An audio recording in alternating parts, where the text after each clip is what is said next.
juga apa yang diberitahu oleh baginda Nabi bahawa seseorang yang akan masuk ke dalam liang lahat itu akan menerima soalan daripada 2 orang malaikat. Begitu juga Nabi menyatakan bahawa adanya apabila ia sudah disebutkan oleh baginda Rasul, maka kita meyakini dengan sebenar-benarnya kerana apa yang dikhabarkan oleh baginda Rasulullah sallallahu alaihi wasallam benar-benar adalah merupakan wahyu daripada Allah Azza wa Jalla yang maha mengetahui segala-galanya. Wa annal Qur'ana wa jami'a kutubillahil munazzalati haqqun wal malaikata haqqun wal jannata haqqun wan nara haqqun wa jami'a ma jaa'a bihi sayyiduna Muhammadun sallallahu alaihi wa alihi wasallama haqqun. Dan maksud keimanan kita kepada Allah juga adalah kita beriman bahawa sesungguhnya Al-Quran dan semua kitab-kitab Allah yang telah diturunkan sebelum kedatangan Nabi Muhammad, kesemuanya adalah benar. Kita yakin, kita beriman bahawa Allah telah menurunkan Al-Quran kepada Rasulullah. Kita beriman dan yakin bahawa Allah telah menurunkan kitab Az-Zabur kepada Nabi Allah Daud. Kita beriman bahawa Allah telah menurunkan kitab At-Taurah kepada Nabi Musa Kalimullah. Kita beriman juga bahawa Allah telah menurunkan kitab Al-Injil kepada Nabi Allah Isa Ruhullahi wa kalimatuhu.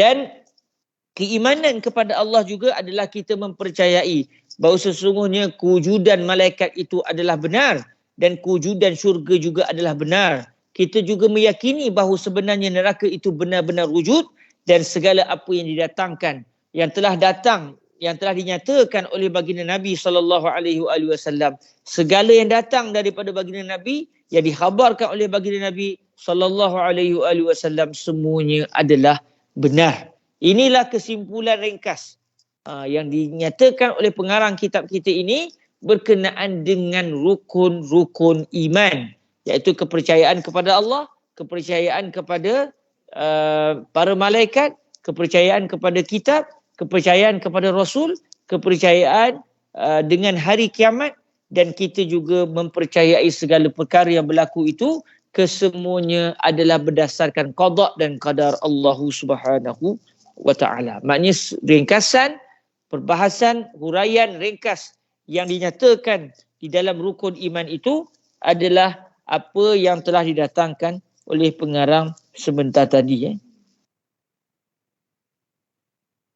Seterusnya para hadirin rahmati Allah, selesailah perbahasan berkenaan dengan rukun iman, dan 2 minggu yang lepas kita telah meneliti berkenaan dengan rukun Islam.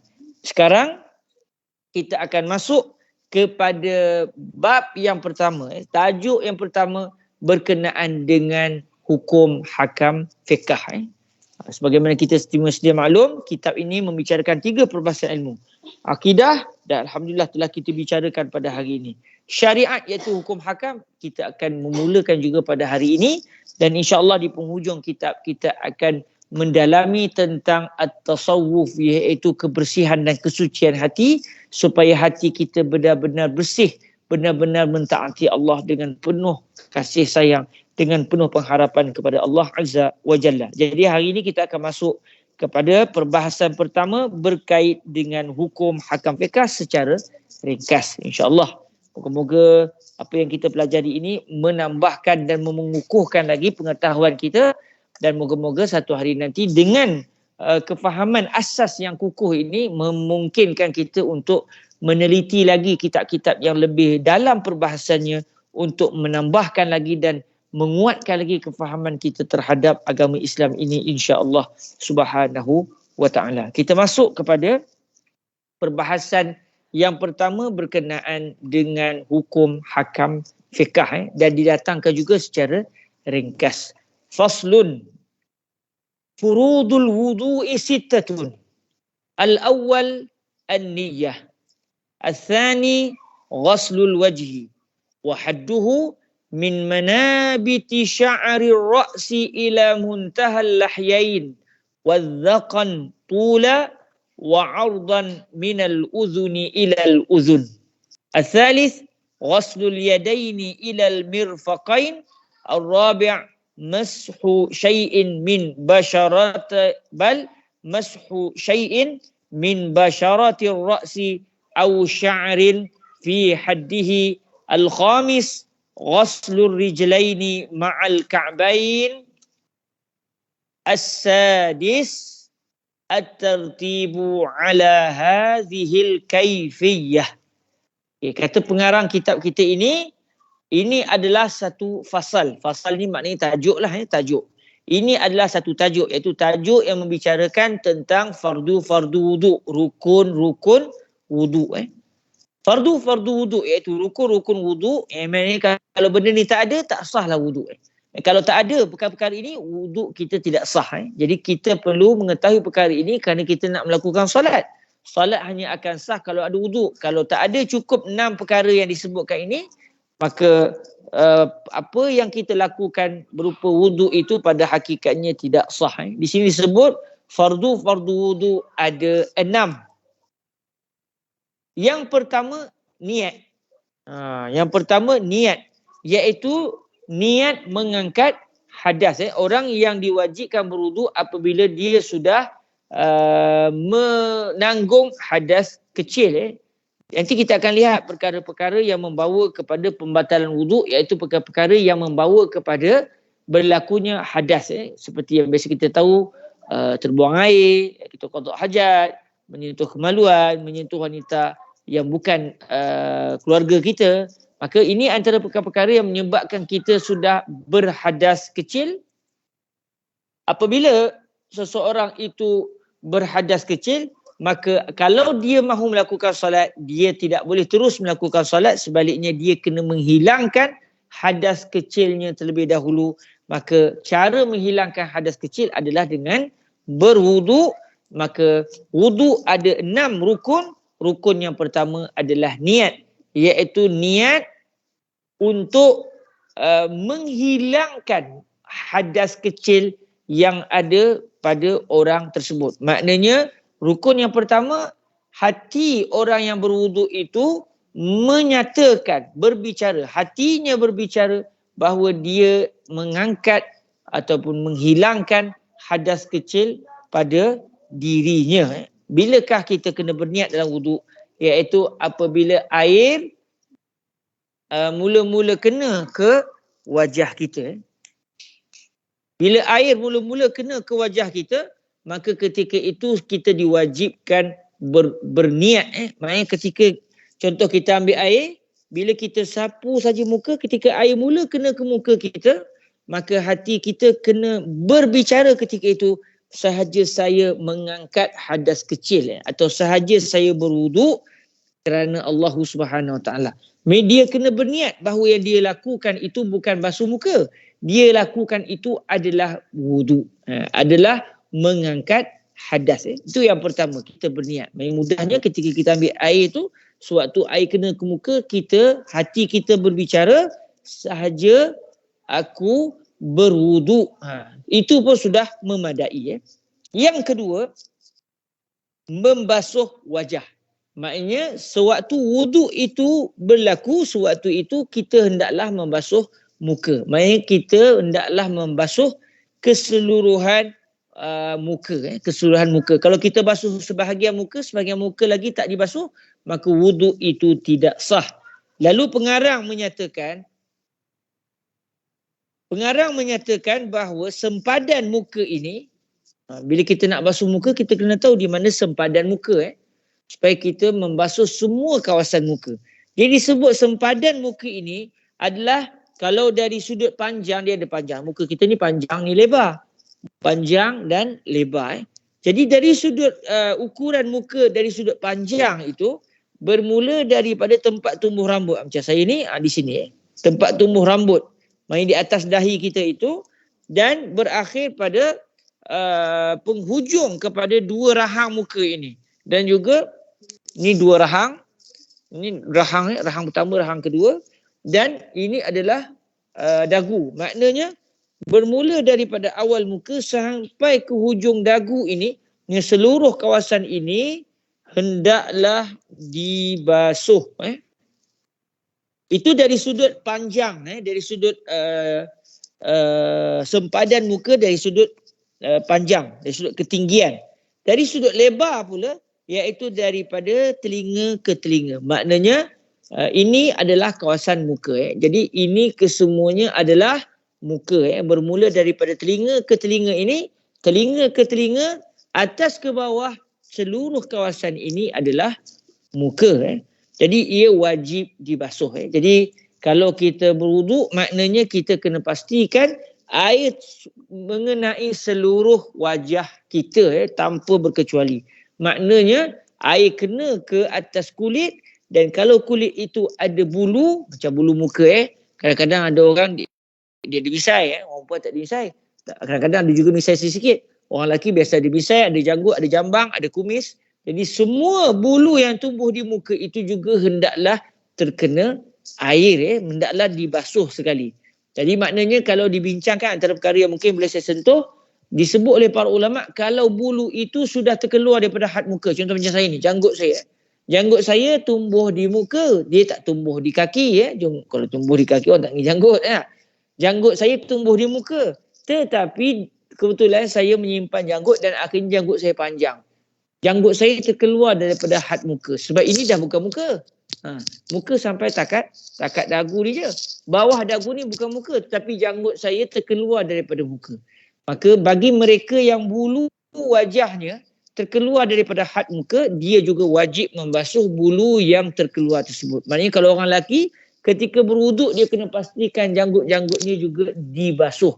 Kalau dia basuh sampai takat dagu, kemudian janggutnya tak terbasuh, maknanya wuduknya tidak sah kerana dia tidak membasuh bulu yang terkeluar daripada had mukanya. Orang perempuan contoh, lelaki ada juga, tapi biasa orang perempuan lah, ada sekben.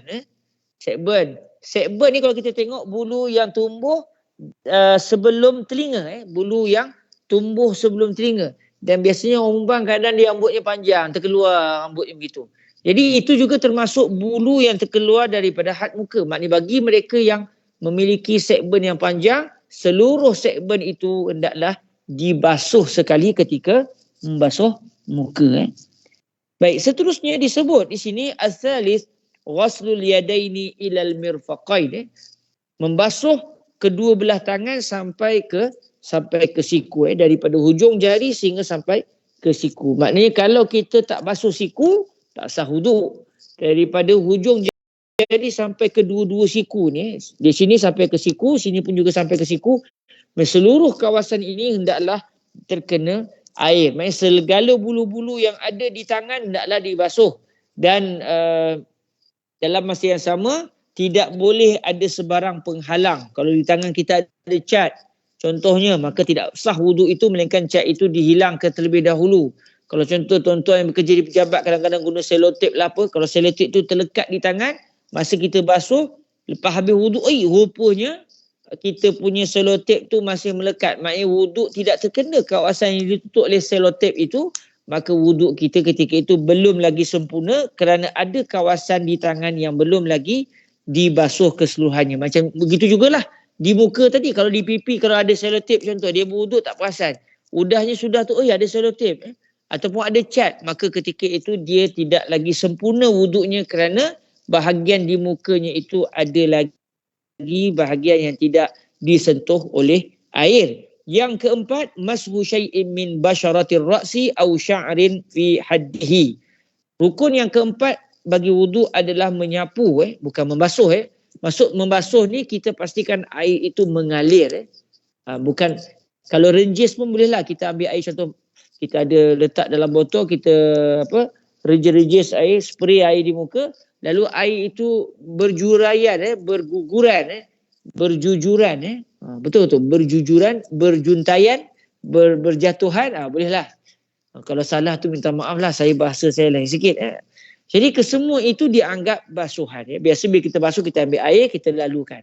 Tapi kalau contoh, kita ambil tisu atau ambil tuala, kita basahkan, lepas tu kita lap muka, kita tepek-tepek je, melembabkan muka, itu tidak dipanggil membasuh, itu dipanggil menyapu. Jadi untuk muka dan tangan hendaklah membasuh. Begitu juga kaki nanti, kaki juga hendaklah membasuh. Adapun kepala tidak mesti kena membasuh, cukup dengan melembabkan. Maksud dia menyapu, iaitu melembabkan kepala. Menyentuh sesuatu daripada kulit kepala atau rambut yang ada di dalam sempadan kepala. Ini ketika kita membasuh, ketika kita berwuduk, bila sampai selesai kita basuh muka, tangan, suatu kita nak sapu kepala, hendaklah kita menyapu kepala, menyapu kepala dengan air. Maksud dia sesuatu yang basah dilekatkan dan diletakkan ke atas kepala, sama ada ke atas kulit tu. Kalau orang tu dia botak contoh, ni ke atas kulit kepala dia. Tapi biasanya kita yang muda-muda ni ada rambut lagi. Bila kita contohnya tak lekat sampai ke kulit kepala, kita hanya sapu rambut je. Rambut ni tak menyentuh pun kulit kepala. Sah atau tidak wuduk? Sah.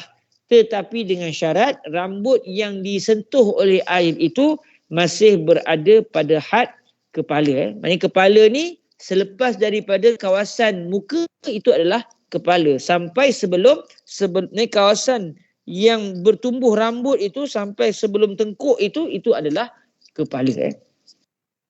Menunjuk rambut lah pula ya. Contohnya rambut saya ke depan ni. Ini rambut. Tapi saya juntaikan. Orang Perak tu juntai. Betul tak? Juntai. Dijuntaikan rambut tu. Dijuntaikan rambut tu. Jadi rambut saya pun rambut tak panjang sangat. Allah. Rambut panjang-panjang orang rumah tak bagi. Kan dia kata nak mengurat orang pula. Dia rambut pun pendek je lah. Okey, saya pun dah juntaikan rambut ni. Saya pergi sapu di sini. Hujung rambut ni. Sapu hujung ni. Adakah sah wuduk saya? Jawapannya tidak. Kerana walaupun saya telah menyapu rambut, tetapi rambut yang saya sapu tu kebetulannya sudah terkeluar daripada had kepala. Ni kalau saya luruskan ke depan, mana-mana rambut yang sudah terkeluar daripada had kepala tidak boleh disapu. Bahkan kata para ulama, katakan orang tu, orang belah-belah Afrika contoh, rambutnya tu bergumpal-gumpal, betul tak? Ludahnya berpusing-pusing, rambutnya sudah pusing-pusing begitu, kerinting. Kalau dia sapu pada bahagian rambut, kalau dia luruskan bahagian yang terkena air itu sudah terkeluar daripada had kepala, kalau dia tarik lah, kalau dia tak tarik memang elok dia melekat di kepala tu. Maknanya kalaulah dia sapu pada satu bahagian rambut, kalaulah seandainya ditarik, rambut itu rupa-rupanya sudah terkeluar daripada had kepala, tidak boleh disapu pada bahagian tersebut. Maksudnya orang rambut kerinting ni, dia mudahnya cerita, dia sapu biarlah sampai ke kulit kepala. Tapi kita yang rambutnya, contoh rambut yang elok, yang lurus ni, contoh macam kalau di tengah rambut saya ni, kalau saya tarik pun masih di atas kepala lagi, masih dalam kawasan kepala, maka boleh. Tapi kalau di tepi-tepi kepala ni, kalau saya tarik, saya sapu bahagian rambut tu sudah terkeluar pada had kepala, maka tidak lagi boleh. Memang kalau orang perempuan, rambut terkeluar, dia pun sapu di hujung ni, tak boleh lah. Sebab rambutnya sudah terkeluar daripada had kepala. Hatta rambut yang tegak, katakan rambut tu cacak atas kepala, walaupun dia pun sapu di bahagian yang cacak paling tinggi sekali tu. Tetapi walaupun rambut tu tercacak, kalau ikut-ikut masih atas kepala lah. Kalau dijatuhkan, dia sudah terkeluar pada had kepala, maka bahagian yang disentuh itu tidak sah. Mudah ceritanya itu berbahasa fiqah lah. Itu berbahasa yang dalam. Mudahnya tuan-tuan, ambil ayub, tepek atas kepala. Selesai masalah. Ya, ada pun perincian-perincian itu, kalau kita nak tahu, tahulah. Tapi kalau berasa pening, Ustaz, nak mikir, payah pula nak tengok rambut, payah nak ingat, ambil air, letak aja atas kulit kepala, sah wuduk. Mudahkan, jangan dipayah-payahkan. Dan yang kelima, membasuh kedua-dua belah kaki sampai ke buku lali. Membasuh kedua-dua belah kaki sampai ke buku lali. Dari hujung jari sampai ke buku lali. Maksudnya termasuk buku lali pun wajib dibasuh. Maksudnya seluruh kawasan setentang dengan buku lali sampai ke hujung jari itu wajib dibasuh. Maksudnya kalau ada penghalang, wuduk tidak sah. Dan yang terakhir adalah at-tartib. As-sadis at-tartibu ala hadhil kaifiyah. Iaitu hendaklah mengikut aturan yang telah disebut tadi. Maksudnya kalau niat dia sekali dengan muka. Tak apalah, niat dia sekali dengan muka. Tapi kalau muka, tidak boleh kita basuh tangan melainkan muka seluruhnya sudah dibasuh. Mereka katakan satu orang tadi, dia berwuduk, dia dah basuh semua dah. Lain kali kawan kata, apa kat muka tu? Lah, selotip. Maknanya walaupun dia tu dah basuh tangan, kepala, kaki, oleh kerana mukanya masih tak sempurna, dia kena ambil air dan dia kena basuh kawasan itu dengan niat mengangkat hadas. Lepas tu macam mana? Lepas tu dia kena basuh balik tangan. Sebab tangan dia itu tidak walaupun dia dah basuh tangan tadi tapi tangannya dibasuh sebelum sempurna basuhan muka, maka tidak diiktibar. Kerana syarat wudu ataupun fardu wudu ini adalah mengikut susunan. Tidak boleh dibasuh tangan melainkan telah sempurna basuhan muka. Tidak boleh disapu kepala melainkan sudah sempurna basuhan ke atas tangan. Tidak boleh membasuh kaki melainkan sudah disapu sebahagian kepala. Tak disyaratkan semua, walaupun disunatkan semua kepala disapu dengan air. Tapi kalau kita sapu sikit pun sudah memadai berdasarkan mazhab Al-Imam Asy-Syafi'i. Dan yang saya sebut tadi iaitu yang keenam itu adalah mengikut susunan, iaitu basuh muka kena mula-mula. Maksudnya basuh muka serentak dengan wuduk. Dua tu serentak. Berniat dan membasuh muka kena serentak. Yang kedua, kemudian selesai muka barulah boleh basuh tangan. Kalau muka tak selesai tak boleh basuh tangan. Kalau basuh tangan juga tak diiktibar. Mesti kena selesaikan basuhan muka. Selesai basuh muka, baru basuh tangan. Selesai basuh tangan, sempurna seluruhnya, barulah boleh sapu kepala. Selesai sapu kepala sebahagiannya, sebahagian kecilnya, sekurang-kurangnya hatta kalau setengah rambut pun tak kisah. Penting memang rambut itu masih dalam kepala.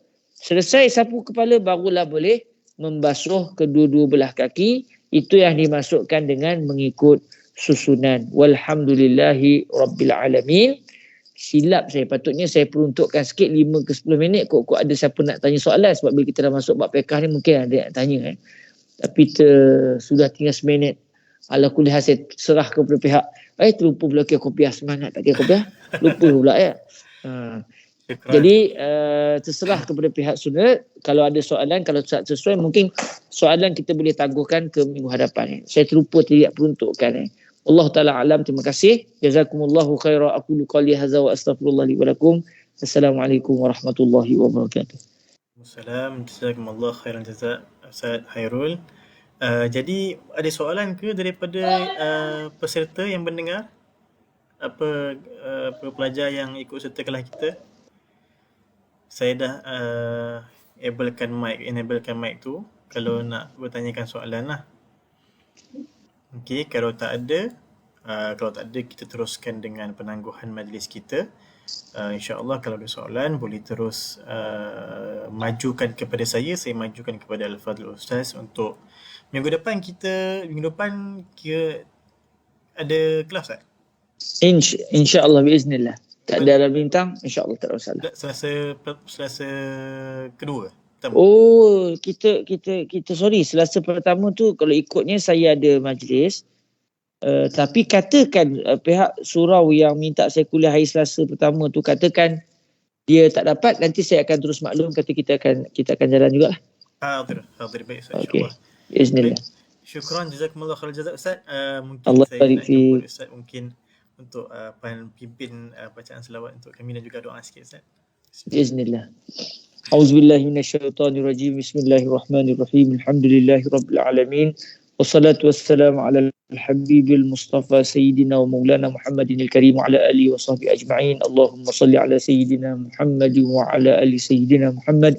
Allahumma ja'alna min ibadikat tawwabin wa ja'alna min ibadikat tayyibin wa ja'alna min ibadikal ladzina yamutuna ala millati Rasulillah sallallahu alaihi wa alihi wasallam wa ja'al akhir kalamina minad dunya la ilaha illallah sayyiduna Muhammadur Rasulullah sallallahu alaihi wa alihi wasallam. Ya Allah, ampunkan dosa kami, jadikan kami di kalangan hamba-hamba-Mu yang diampunkan dosanya ya Allah. Jadikan kami di kalangan hamba-hamba-Mu yang baik di sisi-Mu ya Allah. Jadikan kami mereka yang mati dalam agama Rasulullah sallallahu alaihi wa alihi wasallam. Dan jadikan kami ya Allah mereka yang mati dalam keadaan akhir kalam kami di dunia ini adalah tiada Tuhan melainkan Allah, dan sesungguhnya Nabi Muhammad sallallahu alaihi wasallam adalah utusan Allah.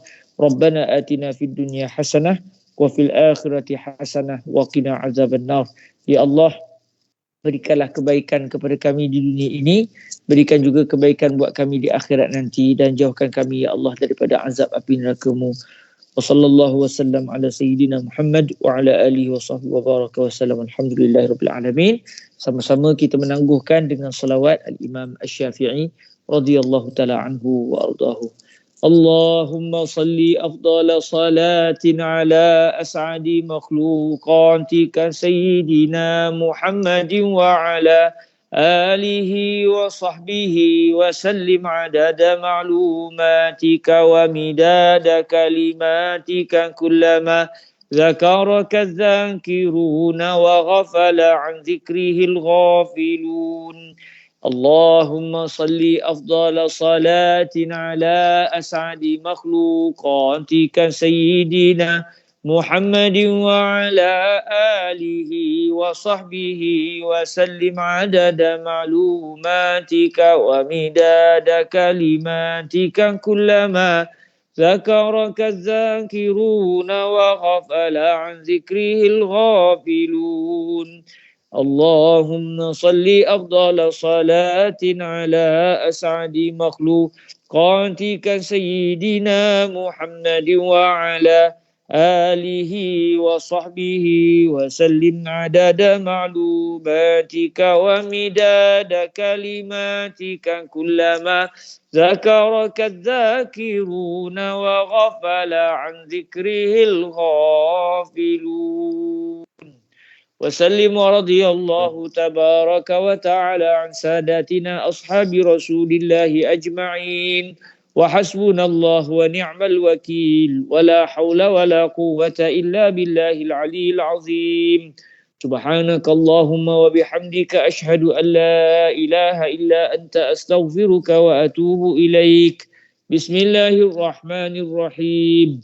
والعصر إن الإنسان لفي خسر إلا الذين آمنوا وعملوا الصالحات وتواصوا بالحق وتواصوا بالصبر. جزاكم الله خير الجزاء. أقول قولي هذا وأستغفر الله لي ولكم. السلام عليكم ورحمة الله وبركاته. Waalaikumsalam. Terima kasih banyak Al-Fadhil Ustaz.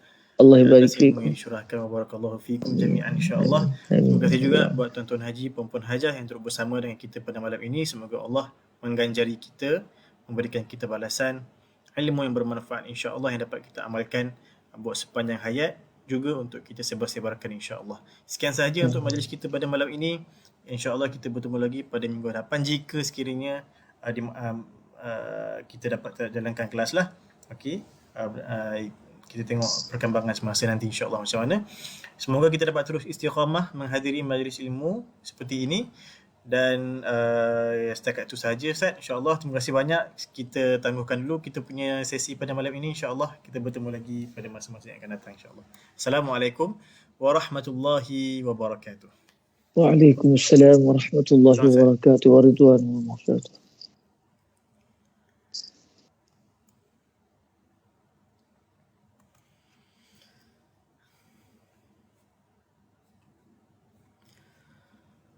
Allah.